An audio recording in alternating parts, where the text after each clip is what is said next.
Bismillahirrahmanirrahim. Assalamualaikum warahmatullahi wabarakatuh. Innal hamdalillah nahmaduhu wa nasta'inuhu wa nastaghfiruhu wa natubu ilaih. Wa na'udzu billahi min syururi anfusina wa sayyiati a'malina. May yahdihillahu fala mudilla lahu wa may yudlil fala hadiyalah. Wa asyhadu an la ilaha illallah wahdahu la syarikalah wa asyhadu anna Muhammadan abduhu wa rasuluhu la nabiyya ba'dah. Ya ayyuhalladzina amanu taqullaha haqqa tuqatih wa la tamutunna illa wa antum muslimun. Fa inna asdaqal hadithi kitabullah wa khairal huda huda Muhammadin sallallahu alaihi wasallam wa syarrul umuri muhdatsatuha wa kullu muhdatsatin bid'ah wa kullu bid'atin dhalalah wa kullu dhalalatin finnar. Hadirin dan hadirat yang dirahmati oleh Allah Subhanahu wa taala, alhamdulillah pada kesempatan hari ini Allah Subhanahu wa taala mempertemukan kita di masjid yang penuh berkah ini, Masjid Al-Azhar di Cempaka Putih ya. Semoga pertemuan kita diberkahi oleh Allah Subhanahu wa taala. Salawat dan salam tercurahkan selalu kepada junjungan kita Nabi Muhammad sallallahu alaihi wasallam dan juga kepada keluarganya serta seluruh sahabat beliau tanpa terkecuali. Pada kesempatan kali ini kita berkumpul bersama-sama untuk mempelajari dan belajar bagaimana kita bisa menjadi hamba yang bersyukur kepada Allah Subhanahu wa taala. Dan tentunya menjadi hamba yang bersyukur kepada Allah bukanlah perkara yang mudah. Karena syukur merupakan ibadah yang sangat agung. Dia ibadah yang berkaitan dengan amalan hati, amalan lisan, ya, dan juga anggota tubuh. Ya, oleh karenanya bersyukurlah ibadah yang berkaitan dengan amalan hati, amalan lisan dan juga amalan tubuh. Dan bersyukur adalah setengah dari keimanan. Sebagaimana perkataan Ibnu Qayyim rahimahullahu taala, al-imanu nisfan. Bahwasanya iman itu ada dua, nisfun syukrun wa nisfun sabrun. Bahwasanya iman itu ada dua, setengahnya adalah bersyukur dan setengahnya adalah bersabar. Kenapa beliau bisa mengatakan demikian? Karena kehidupan manusia tidak terlepas dari dua kondisi. Kondisi dia diuji oleh Allah dengan kenikmatan-kenikmatan, atau kondisi dia diuji oleh Allah Subhanahu wa taala dengan kesulitan dan kesulitan. Oleh karenanya Allah Subhanahu wa taala berfirman, "Wa nabluukum bisyarri wal khairi fitnah wa ilaina turja'un." Kullu nafsin dha'iqatul maut, setiap jiwa akan merasakan kematian. Wa nabluukum bisyarri wal khairi fitnah, dan kami akan menguji kalian dengan keburukan dan menguji kalian dengan kebaikan. Dan kepada kamilah kalian akan dikembalikan. Ini sering saya sampaikan bahwasanya jangan dibayangkan oleh kita bahwasanya ujian itu hanyalah kesulitan saja. Ya. Bukan hanya sakit, kesulitan, kekurangan harta. Di antara ujian yang Allah berikan kepada hamba-hambanya, nabluukum bil khairi, dan juga apa? Bisyarri wal khairi, kami menguji kalian dengan kebaikan, yaitu dengan kesehatan, dengan waktu luang, dengan kelapangan harta, ya. Sehingga Allah melihat apakah hambanya bersyukur atau tidak. Maka tatkala seorang hamba tidak terlepas dari dua kondisi ini, terkadang mendapatkan kenikmatan, terkadang mendapatkan kesulitan, maka dia berputar di antara dua posisi. Kalau diuji dengan kenikmatan dia bersyukur, kalau diuji dengan kesulitan maka dia bersabar. Dan kalau dia tidak bisa bersyukur maka dia berdosa. Dan kalau dia tidak bersabar tatkala diuji dengan kesulitan maka dia pun berdosa. Maka kalau dia berdosa dia beristighfar. Ya, makanya sebenarnya mengatakan unwanus sa'adah thalatha. Tanda-tanda kebahagiaan itu pada seorang hamba ada tiga perkara. Idza u'tiya syakara, kalau diberi kenikmatan dia bersyukur. Wa idza butuliya sabara, kalau diberi ujian dia bersabar. Wa idza aznaba istaghfar, kalau dia berdosa dia beristighfar. Maka barang siapa yang berpindah kondisinya dalam tiga kondisi ini, diberi kenikmatan dia bersyukur, diberi ujian dia bersabar, tatkala berdosa segera dia beristighfar, maka inilah hamba yang bahagia, hamba yang bahagia. Dan seorang mukmin, ya, dia berusaha beribadah kepada Allah apapun kondisi yang Allah berikan kepada dia. Apakah dalam kondisi lapang ataupun dalam kondisi sempit. Ya. Oleh karenanya Nabi sallallahu alaihi wasallam bersabda, "Ajaban li amril mu'min, innal amrahu kullahu khair." Sungguh menakjubkan perkara seorang mukmin, sungguhnya perkaranya seluruhnya adalah kebaikan, adalah yang terbaik. Wa laisa dzalika illa lil mu'min, dan ini tidak bisa dialami kecuali oleh seorang mukmin. In asabahu sarra syakara. Kalau dia mendapatkan kesenangan-kesenangan, dia pun bersyukur kepada Allah. Fa kana khairan lahu. Maka yang terbaik baginya. Wa in asabahu ad-dharra, kalau dia ditimpa dengan kesulitan-kesulitan, penderitaan, kesempitan, sabar, maka dia pun bersabar.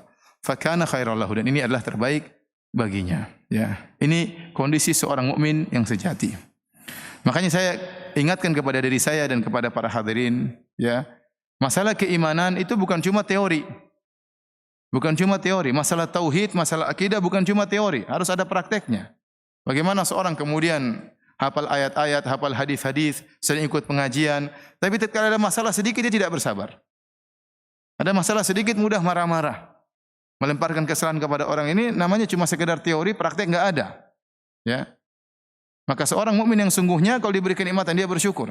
Ada orang sering ikut pengajian tetapi waktunya bersyukur untuk bersedekah, membantu orang lain, tangannya terasa berat, hatinya terasa berat. Ini teorinya pintar tapi prakteknya enggak ada, ya. Oleh karenanya seorang berusaha menjadi seorang mukmin yang sungguhnya. Jika diberi kenikmatan dia bersyukur, kalau diberi ujian dia bersabar. Kalau dia bersalah dia beristighfar kepada Allah Subhanahu wa taala. Jadi intinya hamba diuji dengan kebaikan dan diuji dengan keburukan. Ya.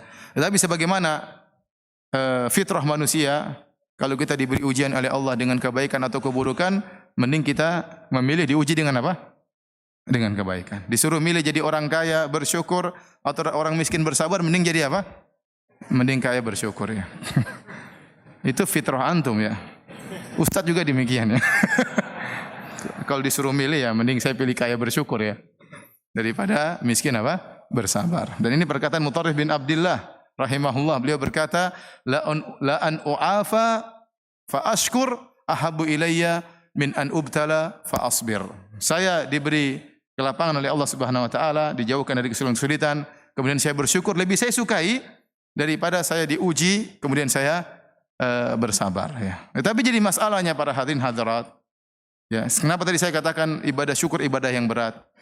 Kenyataannya kebanyakan orang yang diuji dengan kemiskinan, dengan kesempitan, ya, dengan kesulitan, banyak yang lulus dari ujian tersebut. Mereka lebih mudah bersabar. Dan kebanyakan orang yang diuji dengan kekayaan, kelapangan, itu tidak bisa bersyukur. Mereka tidak lulus dalam ujian. Ini jadi masalahnya di situ. Makanya Nabi SAW mengatakan, ittala'tu ala al-jannah, fawajadtu anna aktsara ahliha al-fuqara. Saya melihat kepada isi surga dan saya dapati kebanyakan penghuninya orang-orang miskin. Artinya apa? Menunjukkan banyak orang diuji dengan kesempitan, mereka lebih mudah bersyukur. Lebih mudah bersabar. Mereka lulus dalam ujian. Dan ada orang-orang miskin tidak lulus dalam ujian, diuji dengan kemiskinan akhirnya merampok, diuji dengan miskin akhirnya jual narkoba dan macam-macamnya.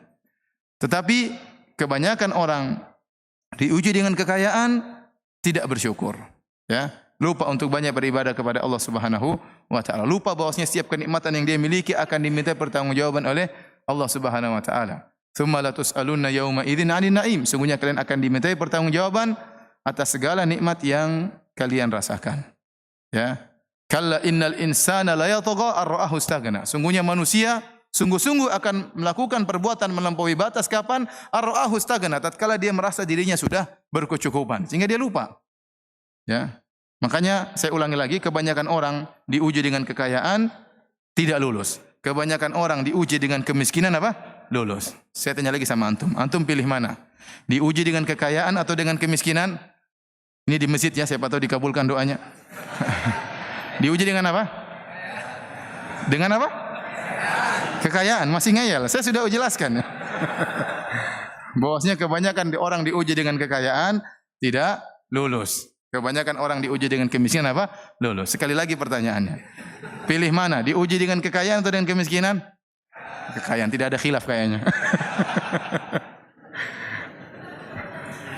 Kenyataannya para hadirin hadirat yang dirahmati Allah Subhanahu wa taala, menjadi orang bersyukur, apakah syukur dengan kekayaannya, syukur dengan kesehatannya, syukur dengan ilmunya, syukur dengan waktu lapangnya, ya. Ini tidak mudah. Ya. Oleh karenanya ada seorang pernah berdoa didengar oleh Umar bin Khattab radhiyallahu taala anhu. Diriwayatkan oleh Imam Ahmad dalam kitab Az-Zuhud. Dia berkata, "Allahumma ja'alni minal aqallin." Ya Allah, jadikanlah aku termasuk orang-orang yang sedikit. Umar bertanya, kenapa berdoa seperti itu? Maka dia menjelaskan orang-orang sedikit orang yang terbaik. Kata dia, bukankah Allah berfirman, wa ma amana ma'ahu illa qalil. Dan tidak beriman kepada Nabi Nuh kecuali apa? Sedikit orang. Allah juga berfirman, illal ladzina amanu wa amilus solihat wa qalilum mahum. Kecuali orang-orang yang beriman dan beramal soleh, dan hanya sedikit di antara mereka orang-orang seperti itu. Kemudian juga Allah Subhanahu wa taala berfirman, wa qalilun min ibadiyas syakur. Hanya sedikit dari hamba-hambaku yang bersyukur. Hanya sedikit dari hamba-hambaku yang bersyukur. Ini kenyataan. Ya. Karena ibadah syukur bukan ibadah yang mudah. Dan iblis telah bersumpah untuk menghalangi orang dari bersyukur kepada Allah. Dia bersumpah di hadapan Allah Subhanahu wa taala, "Tsumma la'atiyannahum min baini aydihim wa min khalfihim wa an aymanihim wa an syama'ilihim wa la tajidu aktsarahum syakirin." Ini sumpah iblis. Ya Allah, sungguh aku akan mendatangi mereka, anak keturunan Adam. Dari hadapan mereka, akan aku goda dari hadapan mereka. Akan aku goda dari belakang mereka, akan aku goda dari kanan mereka, dan aku akan goda dari kiri mereka, dan kau akan dapati. Dan dia bersumpah, kebanyakan mereka, ya Allah, tidak bersyukur kepadamu. Ini sudah janji iblis. Sehingga sebagian ulama mengatakan, seandainya ada ibadah yang luar biasa, lebih hebat daripada syukur, maka iblis akan melakukan godaan yang luar biasa. Sampai untuk menghalangi orang bersyukur, iblis menggoda dari segala arah. Ya, supaya orang tidak bersyukur. Karena kalau tidak bersyukur, masuk neraka jahanam. Ya. Maka digoda dari depan, dari belakang, dari kanan, dari kiri. Wala tajidu aktsarahum syakirin. Dan kau akan mendapati kebanyakan mereka tidak bersyukur. Dan Allah telah membenarkan, kata Allah, wa qalilun min ibadiyas syakur. Hanya sedikit dari hamba-hambaku yang bersyukur kepada Allah Subhanahu wa taala. Baik, hadirin dan hadirat yang dirahmati Allah Subhanahu wa taala, perintah untuk bersyukur dalam Al-Qur'an sangat banyak. Ya. Seperti firman Allah Subhanahu wa taala, "Fadhkuruni adzkurkum washkuruli wala takfurun." Ingatlah aku, maka aku akan mengingat kalian. Washkuruli, bersyukurlah kepadaku, wala takfurun, dan janganlah kalian ingkar kufur nikmat. Jangan kalian kufur nikmat, ingkar terhadap kebaikanku. Bersyukurlah. Itu dengan beribadah kepada Allah dan yang lainnya. Ya, kemudian juga Allah berfirman, "Anishkurli wali walidayka ilayal masir." Bersyukurlah kepadaku, berterima kasihlah kepadaku, dan berterima kasihlah kepada kedua orang tuamu, dan kepada akulah kalian akan dikembalikan. Bahkan Allah Subhanahu wa taala memerintahkan para nabi juga untuk bersyukur. Allah berfirman kepada Nabi Musa, "Ya Musa, inni istafaituka 'alan nasi birisalati wa bikalami, fakhudh ma ataituka wa kum minasyakirin." Wahai Musa, sungguhnya aku telah memilih engkau, ya, dilebihkan daripada manusia-manusia yang lain. Aku milih engkau dengan risalahku. Aku menjadikan engkau seorang rasul. Wa bikalami, dan aku berbicara langsung dengan engkau. Sehingga Nabi Musa diberi gelar dengan kalimullah, yang berbicara langsung dengan Allah Subhanahu wa taala. Kata Allah, "Fakhudh ma ataituka," maka ambillah apa yang aku berikan kepadamu, ambillah Taurat, ambillah hukum-hukum yang aku turunkan kepadamu. Wa kum minasyakirin, dan jadilah engkau menjadi orang-orang yang bersyukur, ya. Jangankan kita untuk diingatkan bersyukur, para nabi juga diingatkan oleh Allah untuk bersyukur kepada Allah Subhanahu wa taala. Baik, hadirin dan hadirat yang dirahmati oleh Allah Subhanahu wa taala.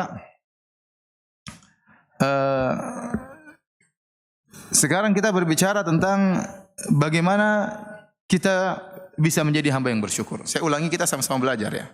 Ya, bukan cuma antum, saya sebagai pembicara juga ingin bisa menjadi hamba yang bersyukur, ya. Karena bukan perkara yang mudah jadi hamba yang bersyukur, ya. Bagaimana kita bisa menerapkan bentuk syukur kita kepada Allah Subhanahu wa taala? Cara bersyukur dengan 3 perkara. Tadi telah kita sebutkan, syukur ini ibadah yang mulia karena berkaitan dengan amalan hati, dengan amalan lisan, dan amalan anggota tubuh. Maka yang pertama, syukur tersebut harus ada dalam hati kita, pengakuan bahwasanya seluruh nikmat dari Allah Subhanahu wa taala. Seperti dalam doa zikir pagi petang yang sering kita baca, "Abu'u laka bi ni'matika alayya." Ya Allah, aku mengakui bahwasanya seluruh nikmat yang Engkau berikan kepadaku adalah darimu. Aku mengakui seluruh kenikmatan yang Engkau berikan kepadaku. Jadi dalam hati kita ucapkan tersebut, meskipun lisan kita ucapkan tapi perenungan dalam hati. Abu'u laka bi ni'matika alayya. Aku mengakui tentang nikmat-nikmat yang kau berikan kepadaku, ya. Dan nikmat sangat banyak ya yang kita rasakan. Kemudian juga ya seperti tatkala kita berumrah, kita bertalbiyah, kita mengatakan labbaik Allahumma labbaik, labbaik la syarika laka labbaik. Ya Allah, kami penuhi panggilan-Mu ya Allah. Ya Allah, kami penuhi panggilan-Mu untuk datang ke tanah suci ya Allah. Ya, la syarika lak, tidak ada syarikat bagimu ya Allah. Kemudian kita berkata, innal hamda wan ni'mata laka wal mulk la syarika lak. Sungguhnya segala pujian hanyalah milik-Mu ya Allah. Wan ni'mah, dan seluruhnya kenikmatan ini darimu. Seluruh kenikmatan yang kami rasakan dari Engkau ya Allah. Wal mulk, dan seluruh kerajaan adalah milik-Mu. La syarika lak, tidak ada syarikat bagimu. Kita mengakui nikmat semuanya dari Allah Subhanahu wa taala. Mungkin nikmat datang dari orang lain, mungkin nikmat datang dari bos kita, mungkin gaji datang dari bos kita, tapi semuanya yang ngatur siapa? Allah Subhanahu wa taala. Makanya Allah berfirman, "Wa ma bikum min ni'matin faminallah." Nikmat apa saja yang kalian rasakan dari Allah. Dan ini kita harus tahu, "Wa ma bikum min ni'matin faminallah." Ya. Apa saja kenikmatan yang ada pada kalian semuanya dari Allah Subhanahu wa taala. Nikmat apa saja itu semua dari Allah. Nikmat kesehatan, nikmat ketentraman, nikmat keluarga, nikmat anak-anak ya. Nikmat bisa bernafas, nikmat macam-macam.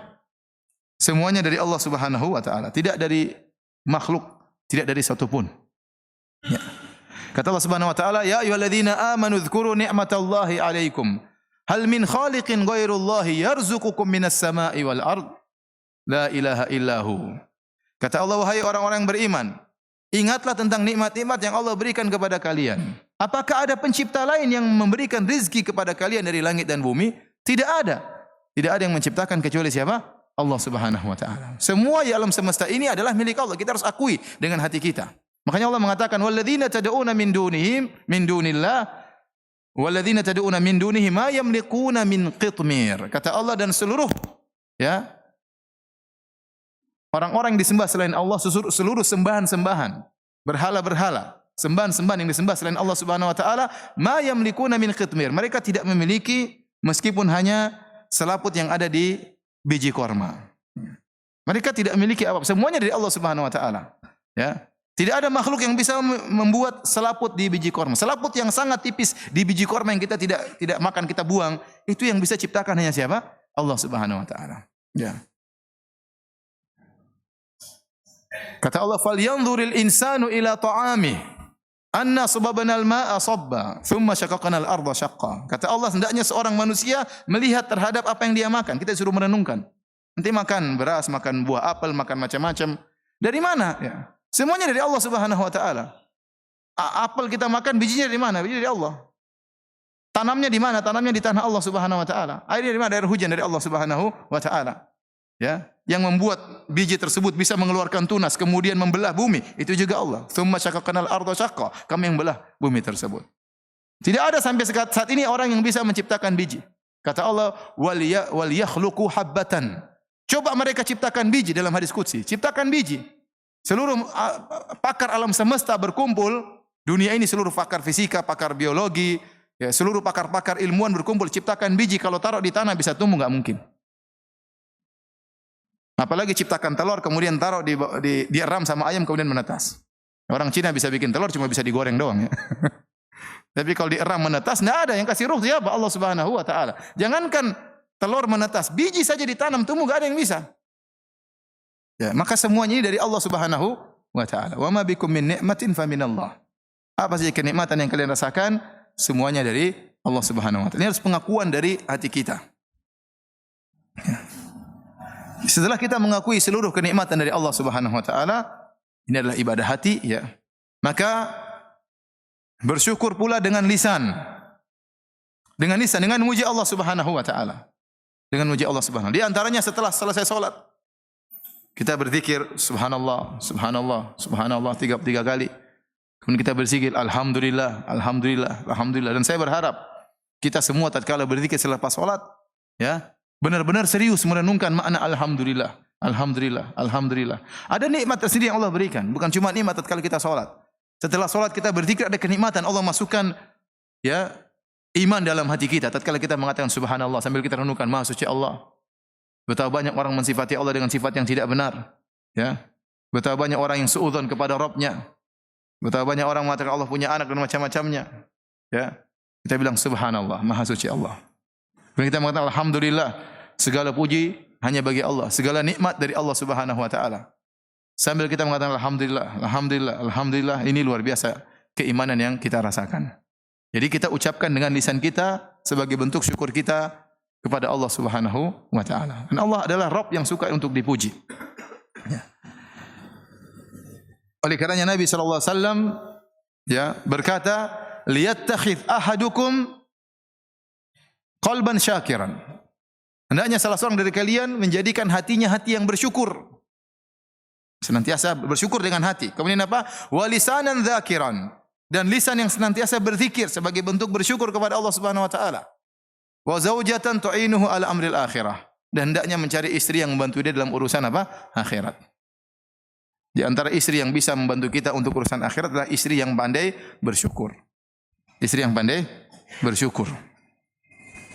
Dan saya sampaikan kepada para ibu-ibu, baik yang hadir di kajian kita ataupun yang menonton langsung di Roja TV, ya. Ibu-ibu hendaknya menjadi istri yang solehah, yang membantu suaminya untuk pandai bersyukur. Ya. Karena posisi ibu-ibu sangat urgent dalam masalah syukur kepada Allah Subhanahu wa taala. Seorang suami bisa sangat pandai bersyukur karena istrinya, pengaruh istrinya. Dan seorang suami bisa menjadi tamak, ya, hasrat dengan dunia tiada henti-hentinya juga terkadang karena istrinya. Oleh karena ibu-ibu hendaknya menjadi istri yang soleh yang bantu suami untuk bersyukur. Ustadz, kok Ustadz bisa nuduh para istri? Saya bukan nuduh, saya cerita kenyataan. Tentunya tidak semua ibu-ibu, ya. Banyak ibu-ibu yang soleha, masya Allah, ya. Yang menyuruh suami untuk bersyukur, yang menahan suaminya jangan terlalu ngoyo dalam masalah dunia suamiku, jangan lupa beribadah, jangan lupa berdoa. Suaminya diingatkan, jangan lupa baca doa keluar rumah, jangan lupa doa naik pesawat. Ada istri-istri soleha, masya Allah. Ini nikmat kalau punya istri seperti ini, alhamdulillah, ya.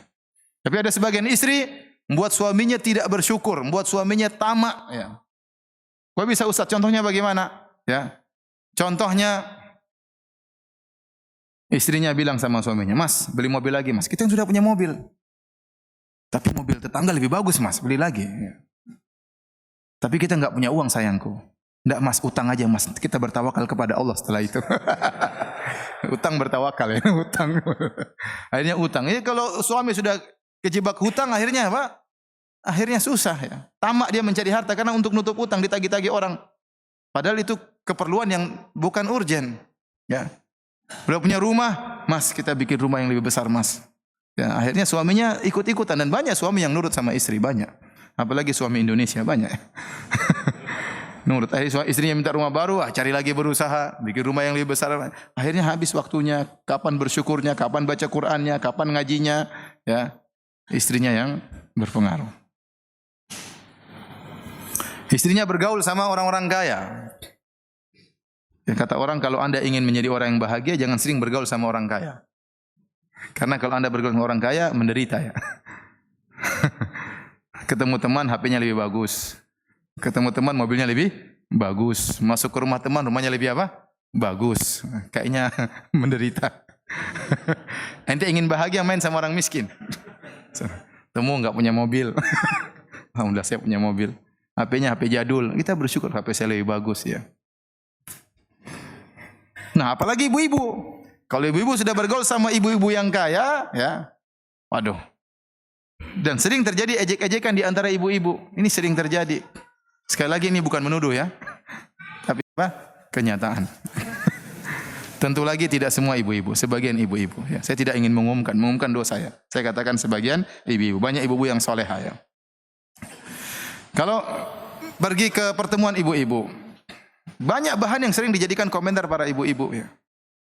Itu ukhti itu, kita itu, ummu itu, kalau setiap kita ketemu bajunya nggak pernah ganti, ya. Jadi memang dia mungkin nggak punya, bajunya cuma 2, 3 dan macam-macamnya. Baju dikomentari, ya.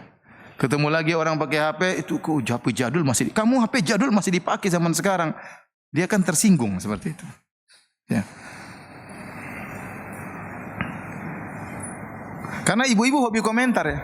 Ustadz aja dikomentari. Ini saya cerita kenyataan ya.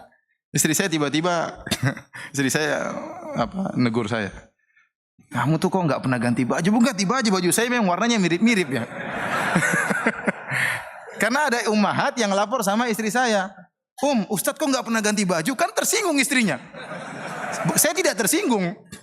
Istri saya yang tersinggung seakan-akan istri saya tidak perhatian sama saya.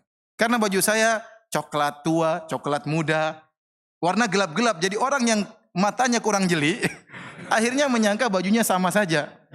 Dan memang ada baju yang warnanya sama memang. Disangka bajunya itu-itu aja. Istri saya tersinggung. Akhirnya tiba di Madinah beli baju banyak banget ya. Biar nggak ada yang komentar katanya. Akhirnya apa kalau seorang ibu-ibu sudah dikomentari yang dia pulang ke rumah yang jadi korban suaminya, Mas, sepatu beli 2 dong, 3, sendal beli 2 atau 3. Kenapa? Saya malu, kemana-mana sendalnya itu aja gitu. Dompet juga ganti, Mas, beli berapa gitu, kasihan. Ini akibat bergaul dengan orang kaya. Kalau istri sudah kena penyakit gini, bawa ke orang miskin. Ya, kamu situ main sama orang miskin, biar bersyukur kepada Allah Subhanahu wa Ta'ala. Ingat ya, bukan berarti dilarang bergaul sama orang kaya. Tidak, kita bergaul dengan siapa saja, tapi seorang harus bisa menata hatinya. Harus bisa menata hatinya. Oleh karena dalam suatu ayat Allah mengatakan, ya ayyuhalladzina amanu la yaskhar qaumun min qaumin asa yakunu khairan minhum. Wahai orang yang beriman, janganlah sebagian kalian mengejek sebagian yang lain. Bisa jadi yang diejek lebih baik daripada yang mengejek. Kemudian kata Allah, wala nisaun min nisain. Dan jangan sebagian wanita mengejek wanita yang lain. Asa ayakunna khairan minhun. Bisa jadi yang diejek lebih baik daripada yang mengejek. Sebagian ulama berpendapat, Allah menyebutkan secara umum pertama, wahai orang yang beriman, jangan kalian mengejek. Setelah itu Allah menyebutkan, wahai para wanita. Padahal para wanita termasuk dari orang beriman, tetapi disebutkan secara khusus dalam kaidah dzikrul khas ba'dal am, penyebutan yang khusus setelah umum. Kenapa? Karena seringnya wanita sering mengejek. Ya. Dan benar kata Nabi SAW, ya, bahwasanya kata Rasulullah SAW kepada para wanita, tasaddaqna fa innakunna aktsara hatabi jahannam. Wahai para wanita, banyaklah kalian bersedekah karena banyak di antara kalian penghuni neraka jahanam. Sebagian wanita berkata, lima ya Rasulullah, kok bisa ya Rasulullah? Kata Rasulullah SAW, li'anna kunna takfurnal ashir, karena kalian tidak berterima kasih kepada suami, tidak bersyukur kepada suami, nuntut terus kerjanya. Ya. Kemudian wa tukthirna la'nah, karena kalian sering melaknat, sering mengumpat. Sehingga wanita di antara wanita yang lain sering mengejek dalam banyak sisi. Sepatu diejek, HP diejek, dompet diejek, datang ke rumahnya kompro, rumahnya jorok, jadi bahan ejekan banyak. Anaknya enggak diurus. Jadi wanita sering mengejek di antara mereka. Sehingga dikhususkan penyebutan mereka karena mereka seperti itu. Sehingga tatkala kemudian banyak melihat yang lebih bagus dari miliknya, baik HP-nya dan rumahnya, akhirnya pulang ke rumah suaminya disuruh untuk beli ini, beli anu, dituntut untuk beli macam-macam. Akhirnya istri tidak bersyukur, suaminya pun akhirnya tidak bersyukur. Makanya saya ingat kembali kepada ibu-ibu, hendaknya menjadi istri yang solehah. Ya, kata Nabi SAW, liyattakhid ahadukum qalban syakiran. Hendaknya salah seorang dari kalian menjadikan hatinya hati yang bersyukur, wa lisanan dzakiran, lisan yang senantiasa berzikir, wa zaujatan tu'inuhu ala amril akhirah, dan istri yang membantu dia untuk urusan akhirat. Jadi seorang istri berusaha untuk menjadikan suaminya sebagai suami yang qanaah, suami yang pandai bersyukur kepada Allah Subhanahu wa taala. Jadi kita disuruh untuk banyak berzikir sebagai bentuk bersyukur kepada Allah. Nabi SAW, ya, dari bangun tidur sudah memuji Allah Subhanahu wa taala. Tatkala mau tidur juga memuji Allah Subhanahu wa taala. Di antara doa bangun tidur, Nabi berdoa, alhamdulillahi ahyana ba'da ma amatana wa ilaihin nusyur. Segala puji bagi Allah. Bangun tidur langsung memuji Allah. Kita juga demikian. Bangun tidur langsung memuji Allah, jangan lihat HP langsung. Bangun tidur langsung lihat WhatsApp, jangan. Bangun tidur puji dulu Allah. Alhamdulillahilladzi ahyana ba'da ma amatana wa ilaihin nusyur. Ya. Segala puji bagi Allah yang telah menghidupkan kita kembali. Ya. Setelah mematikan kita. Jadi tidur itu kematian. Kita enggak tahu kalau tidur bisa bangun atau tidak, ya. Makanya Rasulullah SAW waktu doa tidur beliau mengatakan, subhanakallahumma rabbi bika wada'tu jambi wa bika arfa'u in amsakta nafsi faghfir laha wa in arsaltaha fahfadha bima tahfadhu bihi ibadaka shalihin. Ya Allah, dengan Engkau lah aku bisa meletakkan lambungku, bersyukur kepada Allah. Dan dengan sebab Engkau aku bisa mengangkat apa? Lambungku. Ini doa Nabi waktu mau tidur. In amsakta nafsi, kalau kau tahan jiwaku, kau tidak kembalikan lagi jiwaku, faghfirlah, maka ampunilah apa? Jiwaku. Wa in arsaltaha, kalau kau kembalikan jiwaku, fahfadha bima, maka jagalah jiwaku sebagaimana engkau menjaga hamba-hambamu yang saleh. Ya. Tatkala kita bisa hidup kembali, ini nikmat dari Allah. Dalam doa yang lain, Nabi berdoa, alhamdulillahilladzi afani fi jasadi. Segala puji bagi Allah yang berikan aku kesehatan pada jasadku. Wa radda alayya ruhi, dan juga mengembalikan ruhku kepada aku. Wa adzina li bi dzikrihi, dan Allah mengizinkan aku untuk bisa berzikir kepadanya. Ini kita syukuri. Bangun alhamdulillah dalam kondisi sehat. Kemudian alhamdulillah roh masih bisa kembali, masih bisa beraktivitas, masih bisa ya berbuat baik kepada orang tua, kepada anak istri, masih bisa beribadah, masih bisa sujud, masih bisa istighfar. Banyak orang tidur enggak bisa bangun lagi. Wa adzina li bi dzikrihi, dan masih mengizinkan lisanku untuk berzikir kepada Allah. Ini doa bangun tidur. Mau tidur juga Nabi SAW memuji Allah Subhanahu wa taala. Di antara doa mau tidur Rasulullah SAW baca, yang dibaca oleh Nabi SAW, alhamdulillahilladzi at'amana wa saqana wa kafana wa awana wa kam mimman la kafiya lahu wa la mu'wi. Kata Nabi SAW, segala puji bagi Allah yang telah memberikan aku makan, telah memberikan aku minum, ya, telah mencukupkan aku, telah beri naungan rumah untuk aku tidur. Betapa banyak orang yang tidak ada yang memberi kecukupan kepadanya dan tidak ada naungan baginya. Nabi sebelum tidur masih ingat-ingat nikmat Allah Subhanahu wa taala. Hari ini alhamdulillah masih makan, masih kenyang, masih bisa minum. Ya, alhamdulillah masih bisa tidur di rumah. Banyak orang enggak punya rumah, tidur di mana bingung ya. Ya, masih ada yang menaungi. Ini Nabi SAW muji Allah Subhanahu wa taala sebelum tidur. Bangun tidur muji Allah, sebelum tidur juga muji Allah Subhanahu wa taala. Dan Allah Subhanahu wa taala adalah Rabb kita yang suka untuk dipuji oleh hamba-hambanya. Makanya dalam hadis, innallaha la yarda an 'abdihi idza an ya'kula akalah fayahmadahu 'alaiha aw an yashraba syarbah fayahmadahu 'alaiha. Sungguhnya Allah ridha kepada seorang hamba jika dia makan makanan maka dia pun memuji Allah, dan jika dia minum minuman maka dia pun muji Allah Subhanahu wa taala. Apa doa kita kalau setelah makan dan minum? Alhamdulillahilladzi at'amani. Kemudian apa doanya? Alhamdulillahilladzi at'amana wa saqana wa ja'alna minal muslimin. Hadisnya sahih atau dhaif? Alhamdulillahilladzi at'amani hadzal ta'am wa razaqanihi min ghairi haulin minni wala quwwah. Kalau antum baca doa ini dalam hadis yang sahih, maknanya indah. Segala puji bagi Allah yang telah memberikan aku rizki ini, baik makanan maupun minuman. Min ghairi haulin minni wala quwwah, tanpa ada usaha, tanpa ada kekuatan dariku. Semuanya murni dari siapa? Dari Allah Subhanahu wa taala. Ya. Ya, ada sebagian ustaz cerita anaknya habis makan baca doa ini. Sudah hafal, masih kecil di Madinah. Alhamdulillah at'amani hadzal ta'am wa razaqanihi min ghairi haulin minni wala quwwah. Segala puji bagi Allah yang memberikan aku rezeki ini tanpa ada kekuatan upaya dariku, wala quwwah, dan tidak ada kekuatan dariku. Dia bilang, "Abi, katanya wala quwwah. Di sini saya makan enggak ada kuahnya, Abi." Disangka makanannya, ya Allah, terima kasih atas kuah yang kau berikan kepadaku. Padahal kuah itu maksudnya apa? Kekuatan. Baik, jadi kita berusaha untuk memuji Allah Subhanahu wa taala. Oleh karenanya, di antara hamba-hamba Allah yang sangat pandai bersyukur, tentunya para nabi seluruhnya pandai bersyukur. Di antaranya adalah Nabi Ibrahim alaihissalam. Allah mensifati Nabi Ibrahim dengan pujian yang luar biasa. Kata Allah Subhanahu wa taala, "Inna Ibrahim kana ummatan qanitan lillah hanifan wa lam yakun minal musyrikin syakiran li an'umi ijtabahu wa hadahu ila siratal mustaqim." Kata Allah, sungguhnya Ibrahim itu adalah qudwah, ummah, yaitu adalah teladan. Kemudian senantiasa beribadah kepada Allah Subhanahu wa taala, hanifan, jauh dari kesyirikan, condong kepada tauhid, yang tidak pernah berbuat syirik sama sekali. Kemudian kata Allah, syakiran li an'umi, senantiasa bersyukur ya dengan nikmat-nikmat yang Allah berikan kepadanya. Allah menggunakan kalimat syakiran, itu isim fa'il. Kalau isim fa'il itu menunjukkan senantiasa. Syakiran.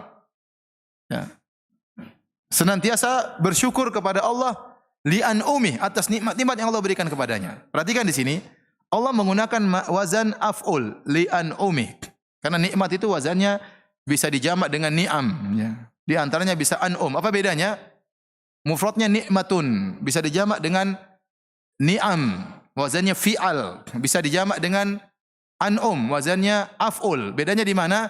Dalam bahasa Arab untuk menjamak menggunakan timbangan huruf yang lain. Kalau Indonesia dijamak jadi ulang, ya. Manusia, manusia, manusia, ya. Orang, orang-orang, ya. Masjid, masjid, masjid. Kalau bahasa Arab enggak, masjid jadi masajid. Ya. Ada perubahan di antaranya, ya, dirubah tambahan huruf atau yang lainnya, ya. Jadi kalau menerjemahkan bahasa Arab terkadang jadi panjang banget, ya. Karena kalau sudah jamak jadi apa? Diulang, ya. Kereta ya kereta-kereta, ya. Pertolongan, jadi panjang. Nah, kalau orang Arab ni'mah mufradnya kata tunggal bisa dirubah menjadi ni'am atau an'um. Nah, kalau apa bedanya? Jadi dirubah dengan jamak taksir, ya. Jamak taksir bisa dua makna. Ada namanya jam'ul kasrah, ada nama jam'ul qillah. Jam'ul kasrah itu timbangan huruf yang menunjukkan benda tersebut banyak, lebih dari 10. Adapun jam'ul qillah itu timbangan huruf yang menunjukkan benda tersebut banyak tapi kurang dari 10. Namanya jam'ul qillah. Dan Allah tatkala menunjukkan Nabi Ibrahim alaihissalam bersyukur, Allah menggunakan syakiran li an'umih.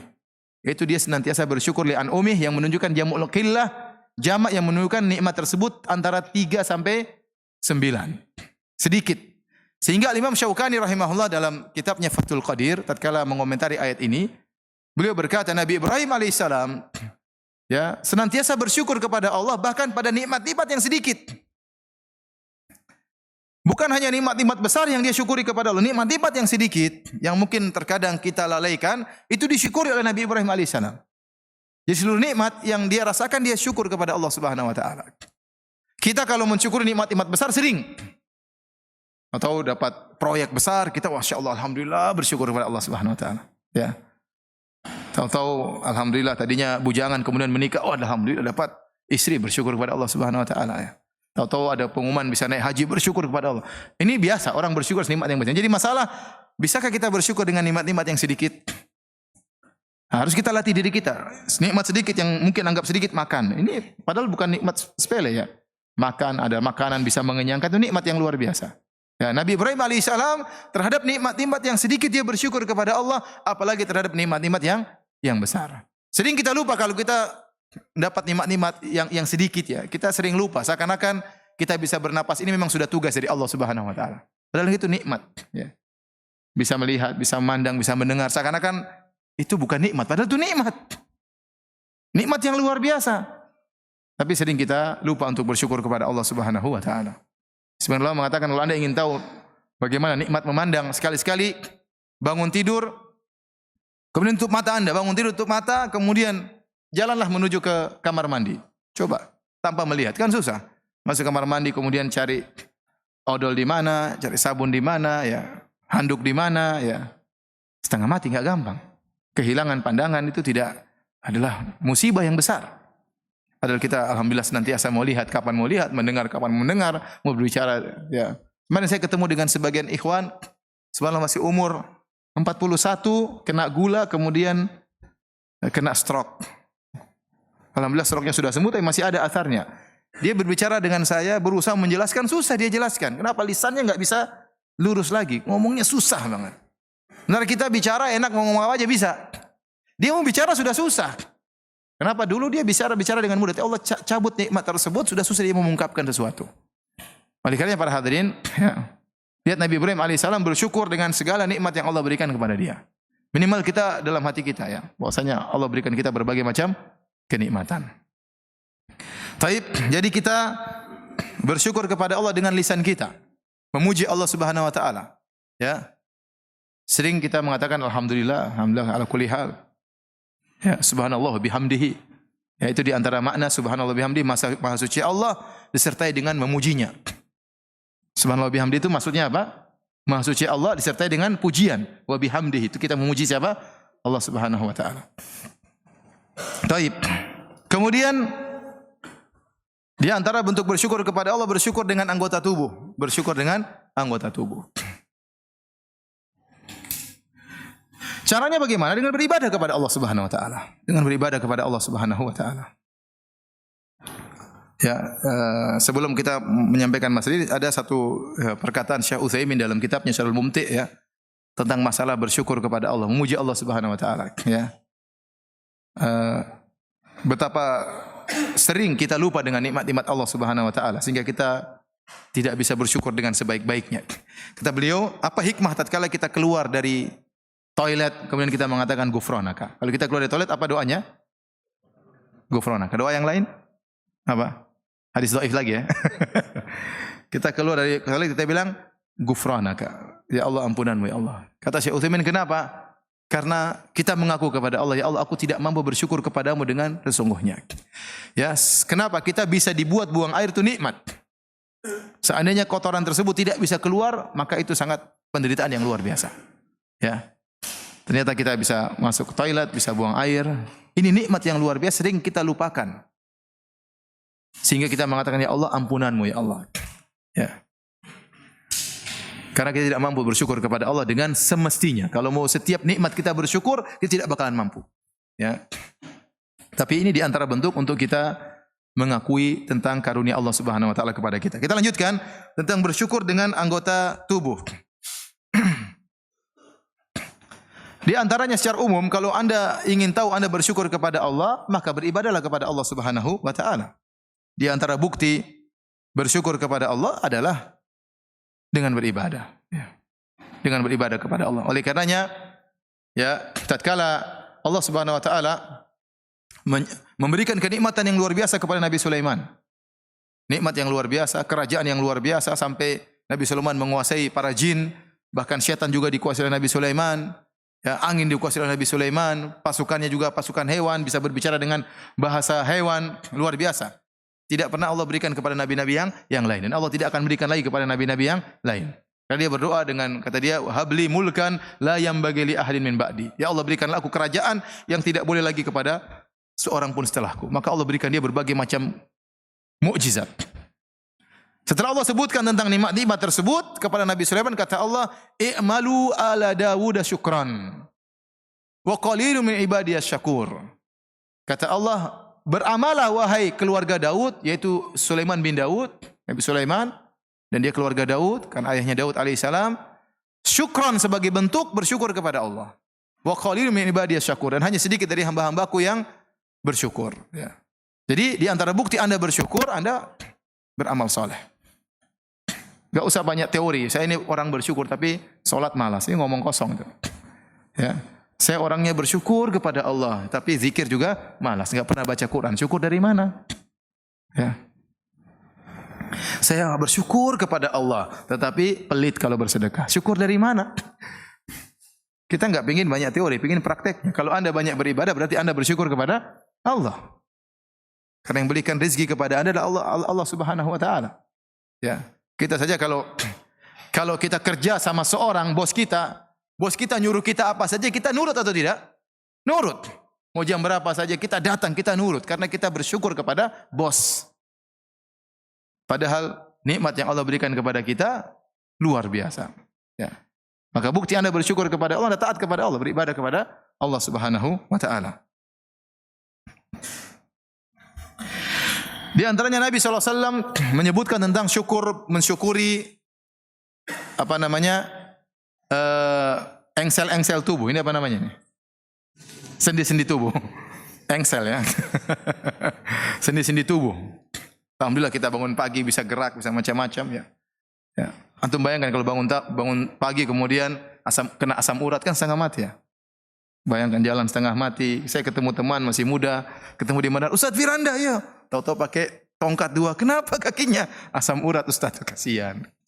Ada orang badan kekar, kemarin jalan minggi-minggi. Kenapa? Badannya kekar, asam urat. Mau apain?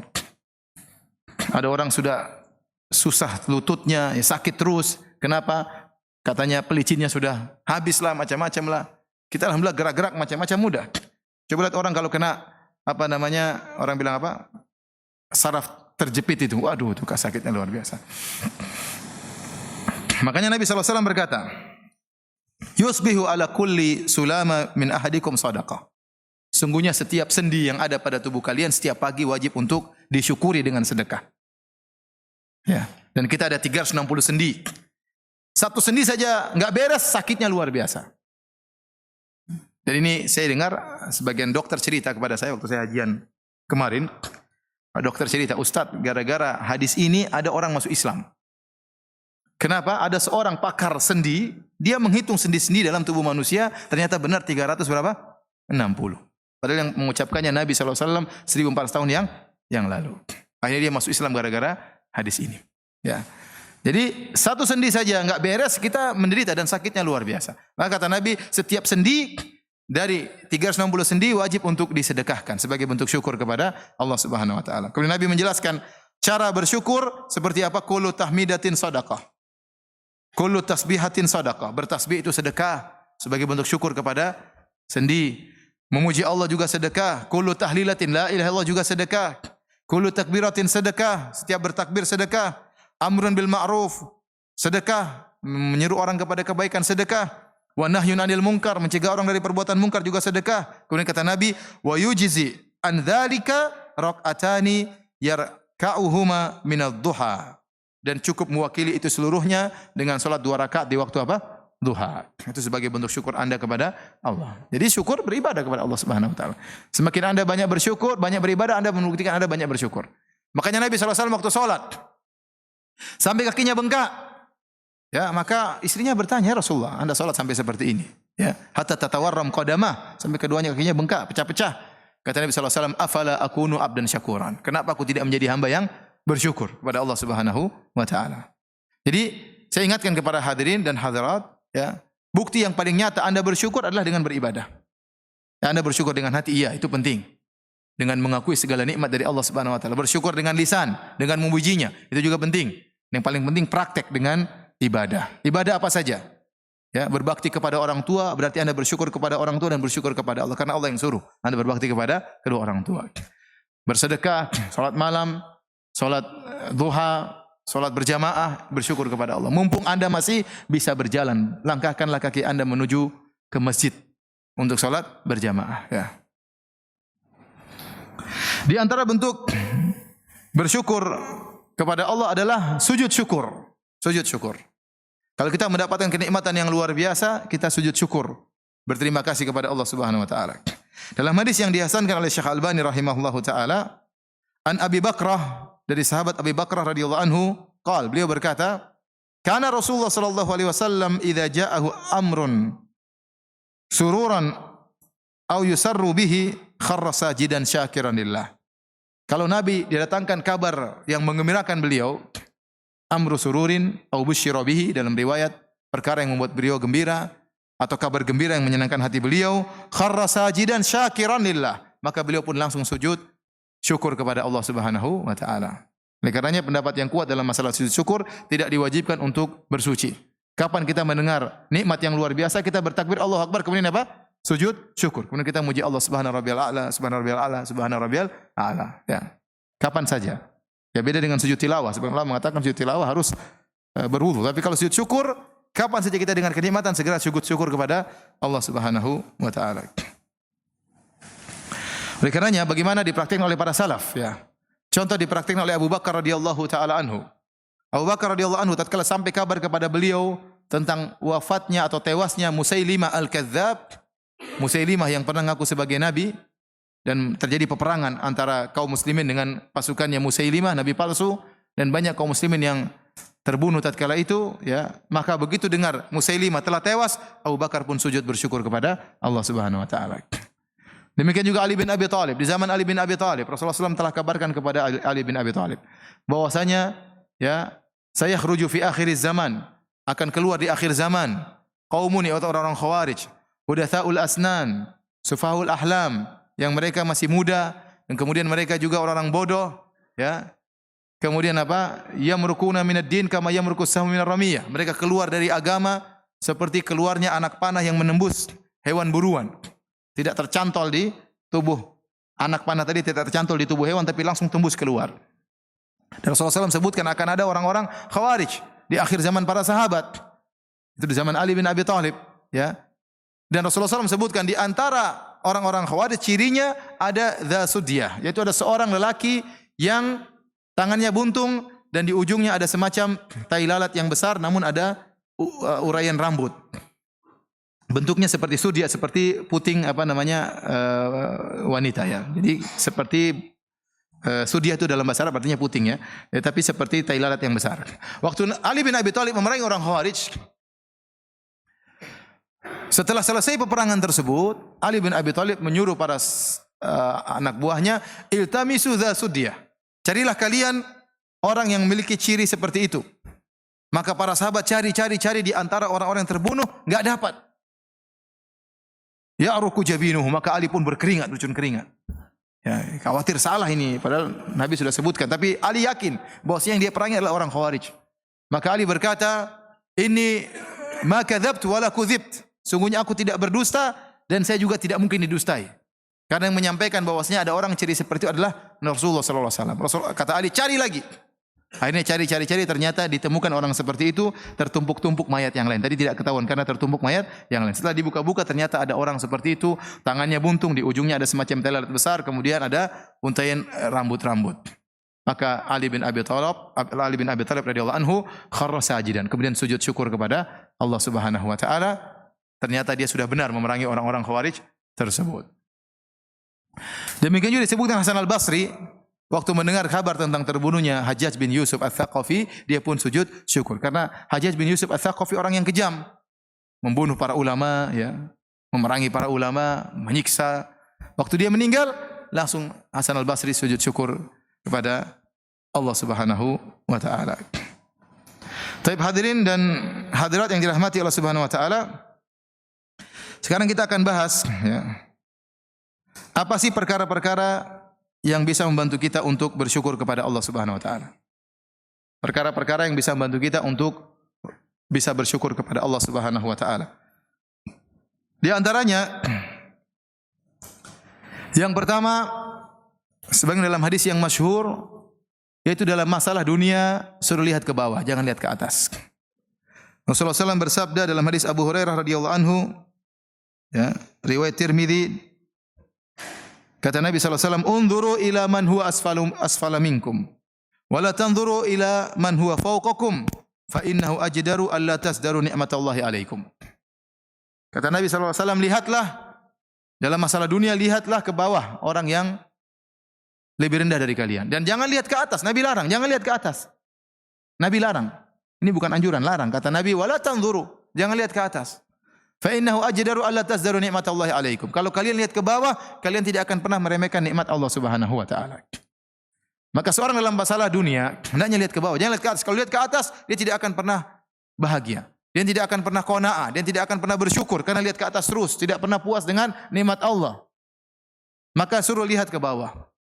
Bagaimanapun kondisi kita, ikhwan dan akhwat, bapak dan ibu yang dirahmati Allah Subhanahu wa taala, bagaimanapun sulitnya kondisi kita, pasti ada orang lebih sulit daripada kita. Pasti ada orang lebih sulit daripada kita. Kalau Anda punya mobil butut, bersyukurlah kepada Allah Subhanahu wa taala. Masih banyak orang tidak punya mobil. Anda tidak punya mobil, hanya punya motor, bersyukurlah kepada Allah. Masih banyak orang tidak punya motor, masih naik sepeda. Anda punya sepeda, bersyukurlah kepada Allah. Masih banyak orang tidak punya sepeda, jalan kaki. Anda tidak punya sepeda, ya, hanya berjalan kaki, bersyukurlah kepada Allah. Masih banyak orang tidak bisa jalan. Ya. Oleh karenanya, betapapun kondisi orang, kalau lihat ke bawah dia akan bersyukur kepada Allah Subhanahu wa taala. Tapi kalau lihat ke atas, masalah dunia tidak akan pernah berhenti. Manusia tidak ada titik klimaks dalam mencari harta, tidak ada titik klimaks dalam mencari kepuasan.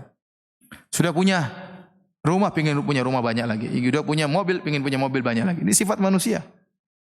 Kata Nabi sallallahu alaihi wasallam, "Lau kana li ibni Adam wadiyani min dhahab, labtaghu thalithan.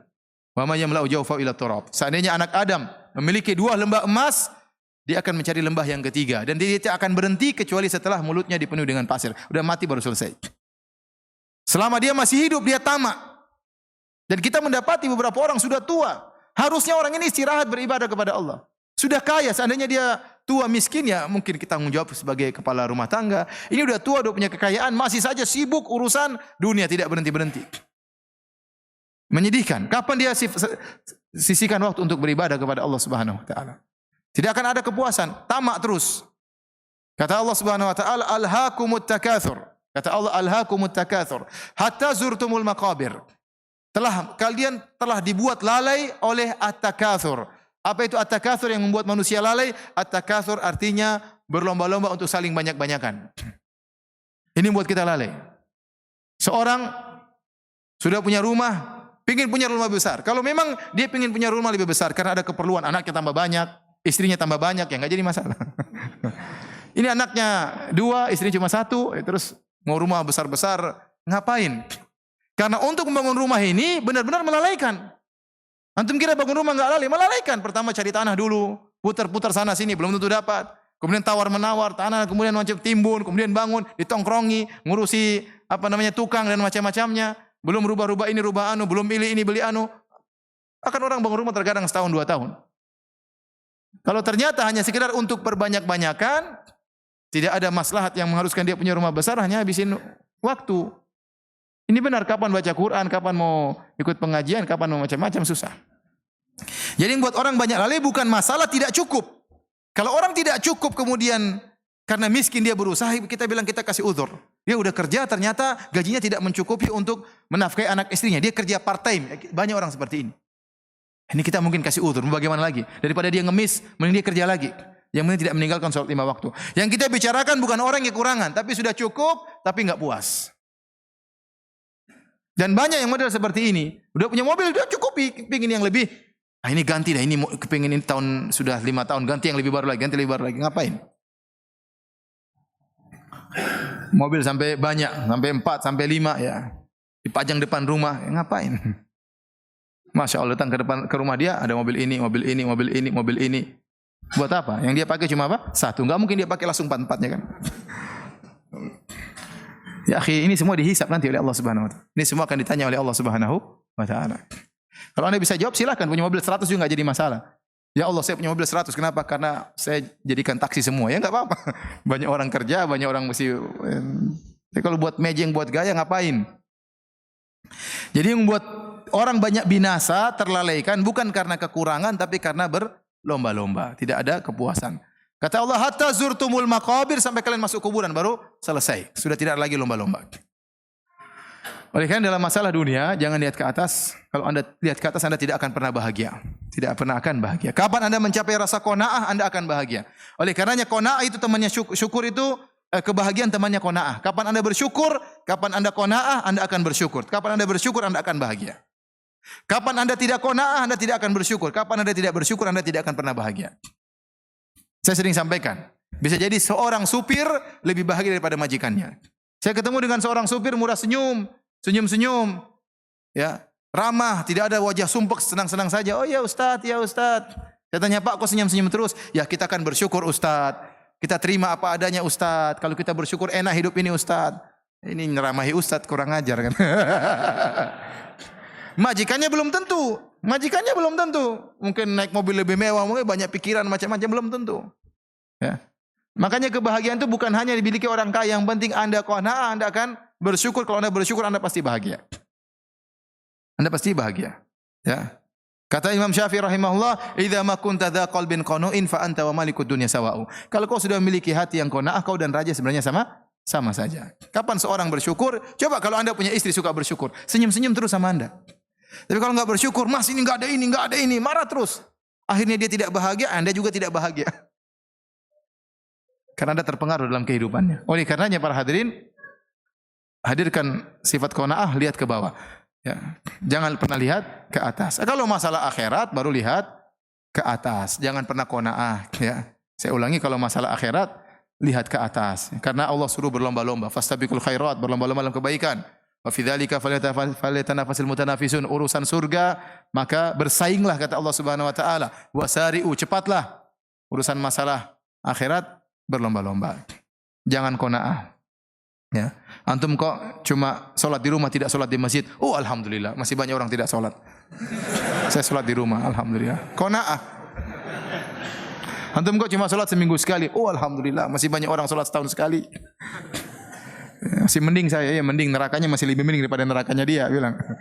Jadi ya, kalau urusan akhirat suruh lihat ke atas. Ihdinas siratal mustaqim, siratal ladzina an'amta 'alaihim. Ya Allah, tunjukkan aku jalan yang lurus. Jalannya orang orang-orang yang kau beri nikmat kepada mereka, jalannya para nabi, wan nabiyyin, syuhada, was-siddiqin, jalannya para nabi. Kita disuruh lihat ke atas masalah akhirat.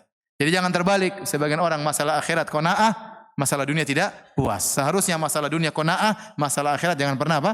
Jangan puas. Tapi ini di antara cara untuk bersyukur. Ya ikhwan, ya. Kalau Anda qanaah Anda bahagia, benar.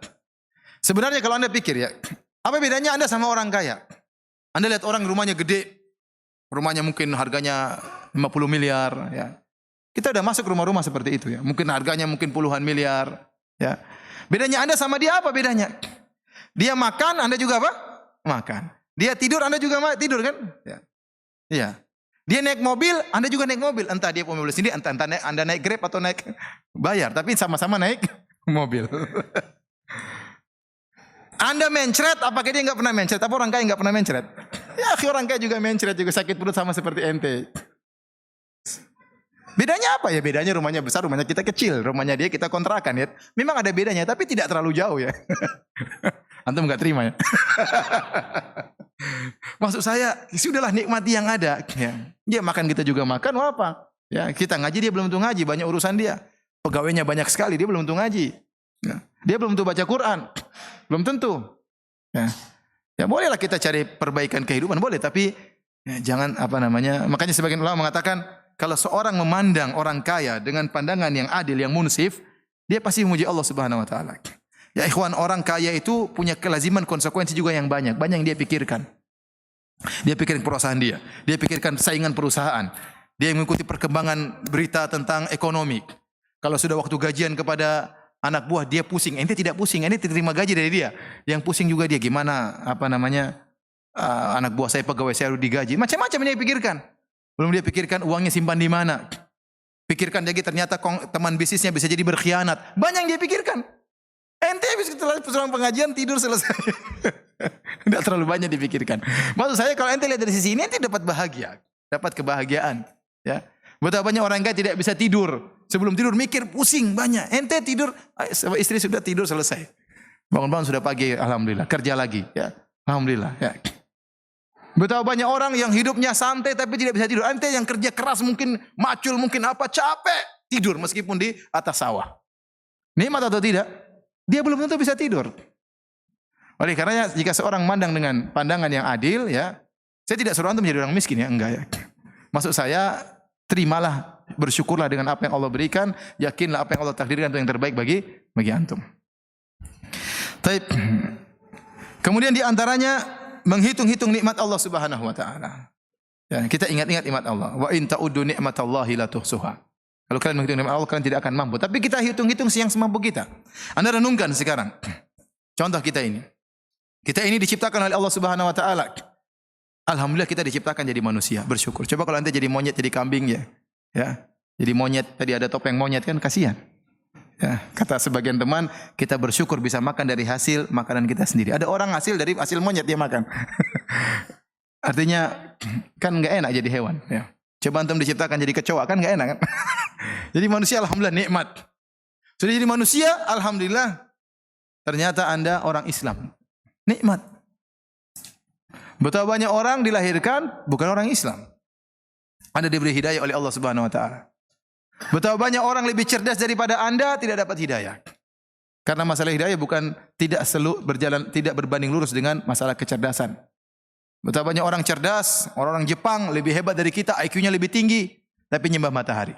Dalam masalah akidah otaknya enggak ada. Iya, dia pintar dalam masalah robot, dalam masalah ini, dalam masalah teknologi, masalah akidah enggak punya hidayah, nyembah matahari. Banyak orang-orang di India cerdas, ya, canggih dalam masalah IT dan macam-macamnya, nyembah sapi. Sapi dimuliakan. Sementara kita di sini kita dipotong sapi tersebut, di sana dimuliakan. Ya. Kemana otaknya? Kita bilang hidayah dari Allah Subhanahu wa taala. Karena hidayah bukan masalah kecerdasan. Banyak orang mungkin detailnya bagus, detailnya ini, tapi jadi pengikut nabi palsu. Antum kira pengikut misalnya yang ngaku sebagai nabi palsu itu orang-orang bodoh? Tidak, mereka orang cerdas. Mungkin orang-orang kaya, mungkin direktur-direktur, tapi goblok dalam masalah agama. Allah tidak beri hidayah. Ya. Di mana seorang kemudian menyembah batu, menyembah patung, ya. Saya ingat selalu cerita teman saya, ada seorang polisi di Madinah ya. Suatu saat dia pergi ke Sri Lanka. Pergi ke Sri Lanka dengan dia suka berdakwah ya. Dia suka berdakwah dan dia polisi. Dia dulunya adalah kepala polisi di Masjid Nabawi. Dia pergi ke Sri Lanka, kemudian dia sengaja ingin pergi ke tempat peribadatan. Ada orang nyembah-nyembah patung di sana. Kemudian dia pergi bawa penerjemah karena dia nggak bisa bahasa Sri Lanka. Dia pakai baju Arab, pakai jubah, pakai sorban, pakai sepatu, pakai sendal, masuklah ke kuil tersebut. Begitu dia masuk disuruh lepas sendal, dia lepas. Ini juga lepas. Kata dia, ini juga baju lepas. Enggak, silakan. Biasa dia pangkatnya tinggi, suka perintah orang ya. Maka dia berjalan. Saya berjalan sampai masuk ke dalam kuil tersebut, ada patung gede diibadahi, ada pendeta di situ menjaga patung tersebut. Maka kemudian dia cerita sama saya bikin masalah Firanda. Saya bilang gini, "Assalamualaikum," sama patung tadi. Pendetanya kaget, orang-orang juga kaget. Karena dia teriak keras, saya sengaja keras kata dia. "Assalamualaikum." Teman yang terjemahnya takut. Ada apa kata dia. Ulang lagi, "Assalamualaikum," 2 kali. Orang ramai semua perhatikan. Sampai 3 kali, "Assalamualaikum," dengan suara yang keras. Pendeta dia bilang, "Ada apa ini?" Suruh terjemahin, bilang, "Saya ini beri salam sama Tuhannya, kenapa nggak dijawab?" Orangnya takut. Aduh gimana ini? Terjemah katanya. "Saya nggak berani, kalau kau tidak terjemah saya bikin lebih parah daripada ini," katanya. Akhirnya dia terjemah. Terjemah, dia bilang, "Ini tadi beri salam, katanya kenapa Tuhannya tidak jawab?" Kata pendeta tadi, dia punya ruh tapi kita tidak tahu. Terjemahin sama dia, kalau ruh itu seperti saya, mata bisa buka-buka, bisa ngomong. Ini patung, dan dia sudah sengaja bawa batu di sini. Itu patung sama dengan batu ini. Nih. Subhanallah, di depan pendeta dia ambil batu-batu. Itu patungmu itu nggak dengar, nggak ngelihat, sama seperti batu ini. Dibuang. Waduh. Terjemah kata.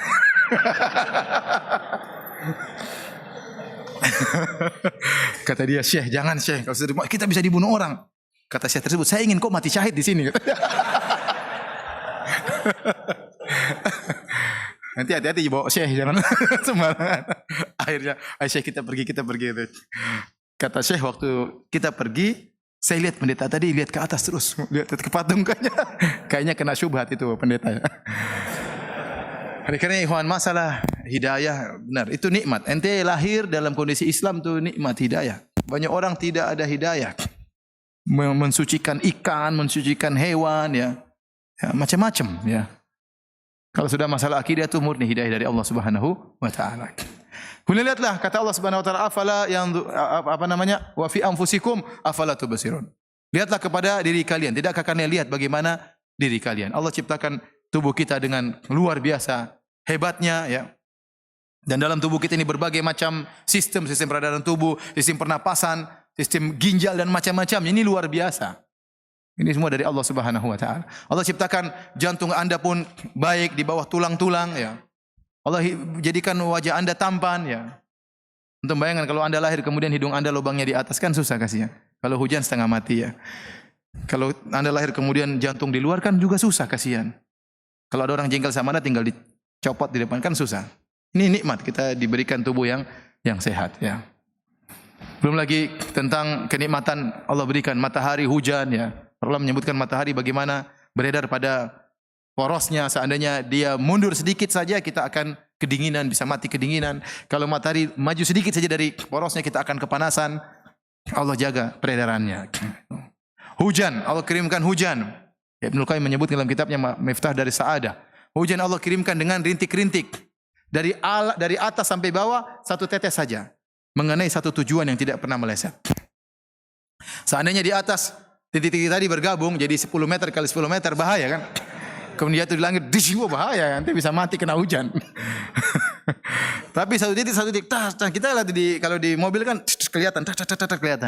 Satu titik kena satu posisi. Nikmat yang ngatur gitu siapa? Allah Subhanahu wa taala.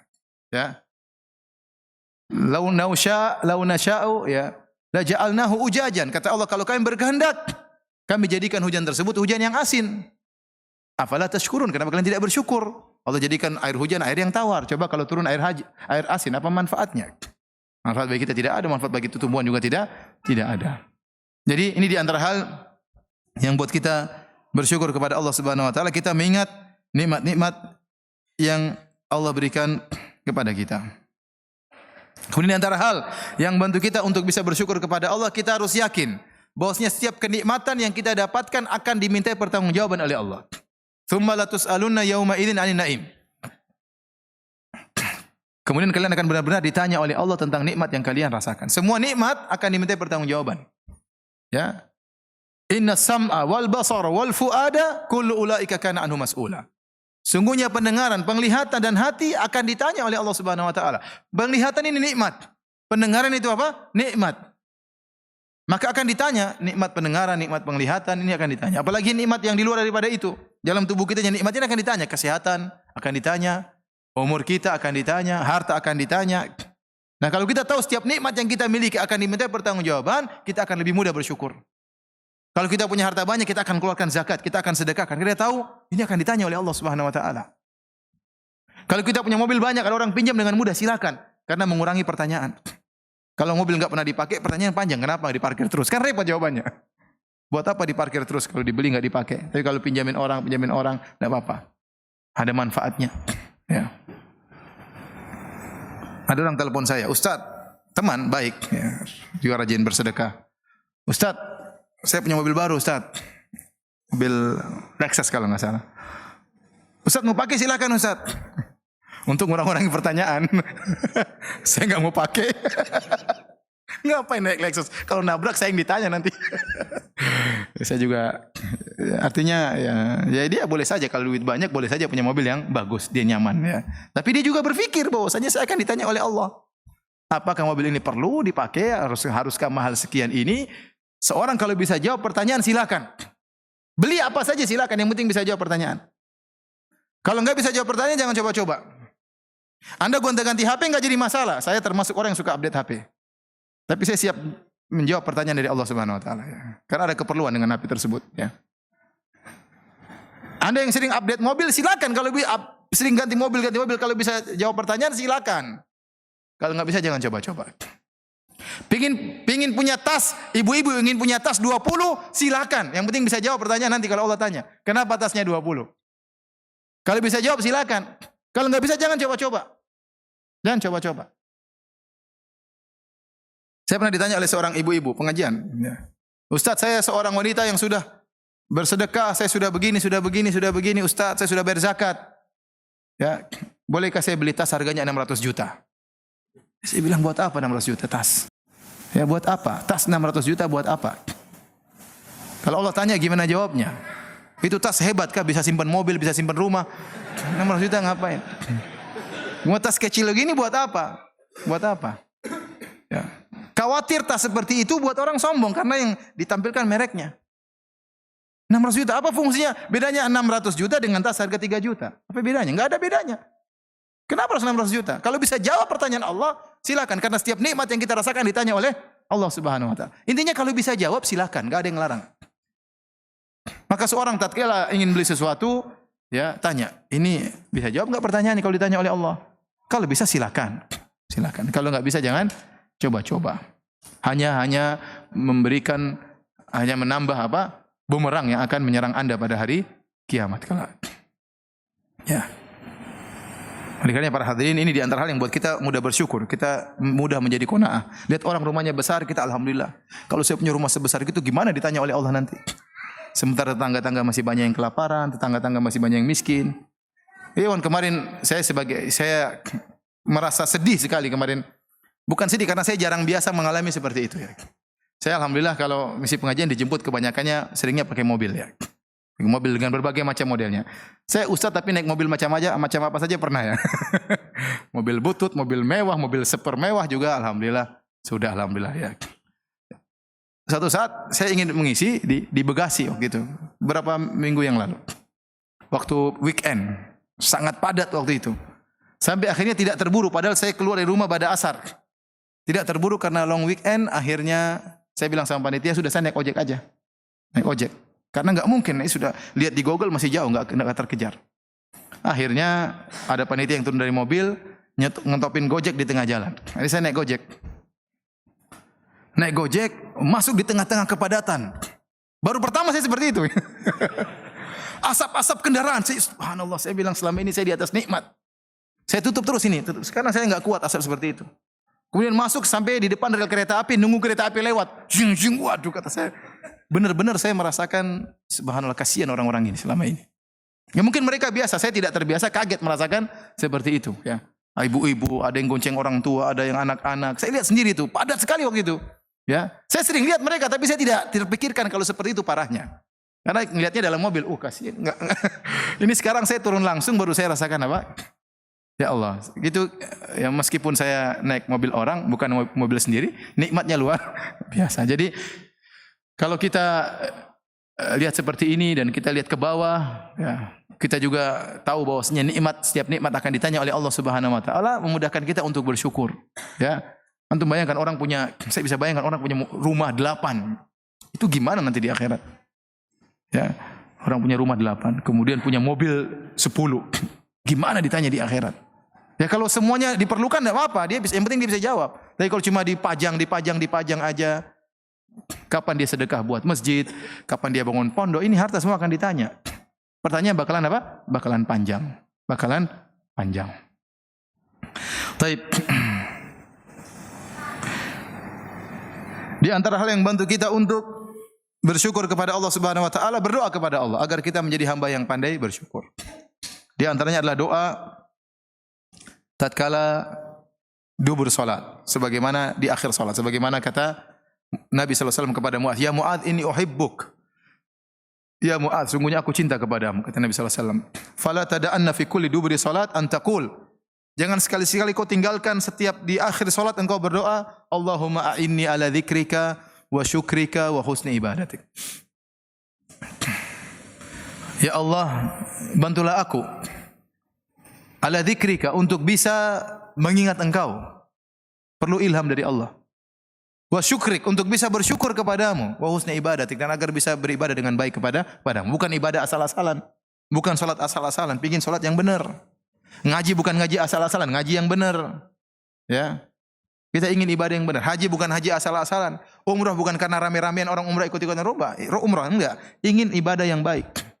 Ingin pandai bersyukur. Minta kepada Allah Subhanahu wa taala. Dan renungi doa tersebut. Allahumma inni ala dzikrika. Ya Allah, tolonglah aku. Kalau kau tidak tolong, saya tidak bisa, ya Allah. Ala dzikrika, untuk mengingatmu, sehingga lisan kita senantiasa ingat kepada Allah. Kemana-mana kita mudah berzikir. Wa ala syukrika, untuk bersyukur kepadamu. Oleh karenanya para anbiya, para nabi dahulu, mereka minta kepada Allah. Ya, agar bisa bersyukur kepada Allah. Nabi Sulaiman alaihissalam tatkala mendengar semut berbicara, fatabassama dhahikan min qawliha. Maka Nabi Sulaiman pun tertawa melihat semut berbicara. Karena semut tersebut mengenal Nabi Sulaiman. Ini pada dijelaskan Nabi Sulaiman. Kata semut tersebut, udkhulu masakinakum la yahtimannakum Sulaiman wa junuduhu wa hum la yash'urun. Kata semut tersebut, ya ayuhan namlu, wahai pasukan semut, wahai yang merasa semut. Ya ayuhan namlu, ini sudah saya jelaskan karena semut tersebut menggunakan an-naml, kata jama' ada alif lamnya, dan dalam bahasa Arab memberikan faedah keumuman. Antum kan enggak tahu kan? Ini kaidah usul fikih. Dia mengatakan, ya ayuhan namlu, wahai seluruh semut, wahai yang merasa semut. Udkhulu masakinakum, masuklah ke rumah-rumah kalian tanpa terkecuali. Kenapa? La yahtamannakum Sulaiman wa junuduhu wa hum la yash'urun. Jangan sampai kalian keinjak oleh Sulaiman dan pasukannya. Subhanallah. Semut ngomong begitu, Nabi Sulaiman apa? Dengar, dan dia tertawa. Kenapa? Ini karunia luar biasa. Semut jaraknya jauh, paling tidak mungkin 2 meter, 3 meter di bawah Nabi Sulaiman. Dan dia ngomong, didengar oleh Nabi Sulaiman. Kemudian dia ngomong, semut aja jalan di sini kita lagi. Jalan di kaki dan ini semua di ujung dengar. Kemudian semut ini ketemu Sulaiman, jadi mengatakan, dia bilang, ya gimana Sulaiman wa junuduhu. Jangan sampai kalian kelindes Sulaiman dan pasukannya. Kenapa salah saya? Nabi Sulaiman tertawa. Dhahikan min qawliha, dia tertawa dengan perkataan semut tersebut. Kemudian dia berkatakan, berdoa, Rabbi auzi'ni an ashkura ni'mataka allati an'amta 'alayya wa 'ala walidayya wa a'mala shalihan tardah. Maka dia berdoa, ya Allah, ilhamkan kepada aku agar aku bisa bersyukur kepadamu dan agar aku bisa beramal saleh. Nabi Sulaiman minta agar Allah mengilhamkan rasa syukur kepada beliau. Oleh kita, kalau para nabi saja berdoa agar bisa bersyukur kepada Allah, maka yang lupa untuk berdoa kepada Allah agar bisa diberi sifat pandai bersyukur kepada Allah Subhanahu wa taala. Baik hadirin dan hadirat Allah Subhanahu wa taala, terakhir kita bahas tentang hal-hal yang bertentangan dengan syukur, hal-hal yang menunjukkan kita tidak bersyukur. Di antara hal-hal yang menunjukkan kita tidak bersyukur, yang pertama penyakit ujub. Penyakit ujub adalah ya bangga dengan diri sendiri, lupa dengan al-mun'im al-haqiqi, siapa pemberi nikmat yang sungguhnya. Ya. Sehingga dia merasa keberhasilan karena dirinya. Sebagaimana perkataan Fir'aun, sebagaimana perkataan Qarun, tatkala dia memiliki harta yang banyak, dia mengatakan innama utituhu ala ilmin indi. Sungguhnya saya dapat rezeki yang banyak ini, saya dapat harta yang banyak ini ala ilmin indi, karena saya punya ilmu tentang masalah mencari harta. Jadi ini hati-hati. Ya. Makanya orang sebagian ulama mengatakan orang ujub itu orang yang berbuat syirik kepada Allah karena dia merasa dia ikut serta bersama Allah dalam keberhasilannya. Padahal keberhasilan dia semurni dari siapa? Dari Allah. Ya, betapa banyak orang yang berusaha tidak berhasil. Terkadang terungkap dari sebagian orang, karena saya banyak pengalaman akhirnya saya berhasil. Ya, karena saya banyak pengalaman. Karena saya cerdas makanya saya berhasil. Kita bilang tidak demikian. Kecerdasan tidak berbanding lurus dengan kekayaan. Betapa banyak orang yang cerdas, betapa banyak orang sampai kepalanya botak karena saking cerdasnya. Profesor-profesor duit enggak punya. Neliti sana neliti sini, tanya tentang macam-macam masalah kimia, masalah matematika canggih, ya, tapi duit enggak ada. Maka kecerdasan tidak berbanding dengan apa? Kekayaan. Ada orang tidak kaya, tidak cerdas, biasa-biasa saja, jualan bebek goreng kaya raya. Tidak perlu ilmu yang canggih-canggih, ya. Mungkin SD juga tidak lulus, ya, tapi luar biasa Allah beli kekayaan. Betapa banyak orang menang teori, dan ini saya pernah diceritakan sama seorang teman pengusaha restoran. Dia bilang, Ustaz, ada orang mengolah perusahaan restoran orang lain berhasil. Dia ngolah restoran orang lain berhasil. Kemudian dia ingin buka perusahaan sendiri. Maka dia teliti dengan berbagai macam keahliannya, posisi tempat yang bagus, kebersihannya harus seperti ini, syarat-syarat seperti ini, dia buka rugi. Kenapa? Rezeki dari Allah. Ternyata belum tentu restoran sangat canggih, sangat bersih orang mau datang, belum tentu. Terkadang restoran agak kotor-kotor dikit orang mau datang. Begitu sudah semakin canggih, aduh kayaknya mahal, orang mundur dari jauh. Ya, ada restoran di pinggir jalan, pindah tempat saja kadang nggak laku. Ya, karena memang rezeki dari Allah. Maka jangan seorang merasa berhasil karena kecerdasannya, karena keahlian dia, karena banyak pengalaman. Ya akhi, banyak orang pengalamannya banyak, tetap aja miskin. Kenapa pengalamannya jadi pegawai terus, nggak pernah jadi pengalaman punya jadi bos? Ya, miskin terus. Jadi rezeki dari Allah. Jangan kita bilang seperti kata Qarun, innama utitu ala ilmin indi. Saya jadi kaya karena saya punya ilmu, nggak boleh. Antum berhasil jadi apapun, ingat semuanya dari Allah. Ya, semuanya dari Allah Subhanahu wa taala. Makanya ujub itu sebagian mengatakan syirik. Kenapa? Karena dia merasa ikut serta bersama Allah dalam keberhasilannya. Padahal keberhasilan tersebut murni dari Allah Subhanahu wa taala. Kemudian juga di antara bentuk tidak bersyukur kepada Allah, menisbahkan kenikmatan kepada sebab, bukan kepada Allah Subhanahu wa taala. Seperti firman Allah, ya'rifuna nikmatallahi tsumma yunkirunaha. Kata Allah, mereka mengetahui nikmat Allah kemudian mereka mengingkarinya. Kalau antum baca tafsir ayat ini, tafsir sebagian sahabat, itu seorang yang mengatakan misalnya, ya, gara-gara nahkodah yang pintar membawa kapal laut akhirnya kita selamat. Ya, justru di saat-saat genting seperti ini kita harus tahu hanya Allah yang menyelamatkan. Terkadang dalam kondisi genting ini justru kita lupa kepada Allah. Seperti orang-orang yang berlabuh di lautan, tahu-tahu ombak besar, ternyata nahkodanya canggih, muter sana, muter sini, akhirnya selamat. Dia bilang, gara-gara nahkoda itu yang pintar, maka kita selamat. Padahal yang menyelamatkan siapa? Allah. Nahkoda tersebut juga Allah yang bikin dia pintar, angin pun dari Allah Subhanahu wa taala, semuanya dari Allah Subhanahu wa taala. Seperti perkataan orang, gara-gara anjing ada di rumah, akhirnya pencuri tidak jadi masuk. Ini juga sama. Ini namanya bentuk tidak bersyukur kepada Allah. Justru di saat-saat genting seperti itu kita dituntut semakin bersyukur kepada Allah Subhanahu wa taala, bukan malah melupakan. Ya, gara-gara polisi akhirnya saya selamat. Tidak ada, semuanya dari Allah Subhanahu wa taala. Kita bilang karena Allah Subhanahu wa taala. Kemudian dengan izin Allah, dengan sebab orang ini maka saya pun selamat. Caranya begitu. Karena Allah Subhanahu wa taala, dengan izin Allah, Allah mengirimkan orang ini, nahkoda ini, maka kita pun selamat. Itu cara yang benar tatkala bersyukur kepada Allah. Oh, gara-gara itu dokternya canggih waktu ngoperasi istri saya selamat. Enggak ya, akhi. Ya kasih selamat Allah Subhanahu wa taala. Kemudian di antara hal yang menunjukkan tidak bersyukur adalah tamak. Tamak ini bertentangan dengan syukur. Kalau orang syukur tidak tamak. Dia mencari harta bukan kalau dia mencari harta karena Allah, tidak apa-apa. Tapi kalau dia mencari harta karena tamak untuk dirinya, untuk menimbun kekayaannya, ya akhi, apa faedahnya akhi anda terlalu kaya? Kalau anda tidak salurkan kepada jalan-jalan sosial, percuma. Itu harta yang anda kumpulkan semakin menjadi bumerang menyerang anda pada hari kiamat kelak. Semakin banyak rumah anda, semakin banyak mobil anda, semakin banyak duit anda, semuanya akan menyerang anda pada hari kiamat, tidak menolong anda. Kapan harta tersebut menolong anda? Tatkala anda jalankan disumbangkan di jalan Allah, jadi amal soleh menemani anda di kuburan. Tapi kalau anda tidak jadikan amal soleh, akan anda tinggalkan dan akan menyerang anda pada hari kiamat kelak. Ya. Maka kalau tamak mengumpulkan harta sebanyak-banyaknya itu hanya membuat seorang sengsara pada hari kiamat kelak. Tapi kalau anda sedekahkan, apa kata Nabi sallallahu alaihi wasallam? Sedekah, ya Pak? Seorang mukmin tahta dhilli sadaqatihi yaumal qiyamah. Dia akan dinaungi oleh sedekahnya pada hari kiamat kelak. Tatkala hari matahari jaraknya satu mil. Semakin banyak sedekahnya, semakin banyak naungannya. Nah, ini berarti benar.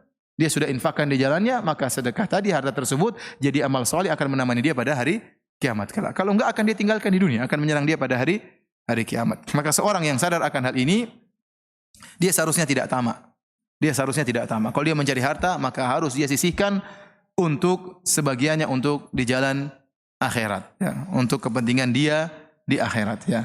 Maka seorang benar, saya sering ingatkan, seorang terkadang dia ingin safety bagi anaknya, bagi istrinya, dia belikan rumah buat anaknya, dia harus juga punya jaminan untuk dia di akhirat. Beli rumah istana di akhirat, bangun masjid, ya, bangun pondok, ya. Untuk punya istana di akhirat. Dia harus pikirkan dia juga, jangan pikirkan anak istrinya saja. Dia harus pikirkan dia juga harus punya jaminan di akhirat. Kemudian di antara hal yang menunjukkan seorang tidak bersyukur kepada Allah adalah hasad. Kapan anda hasad menunjukkan anda tidak bersyukur.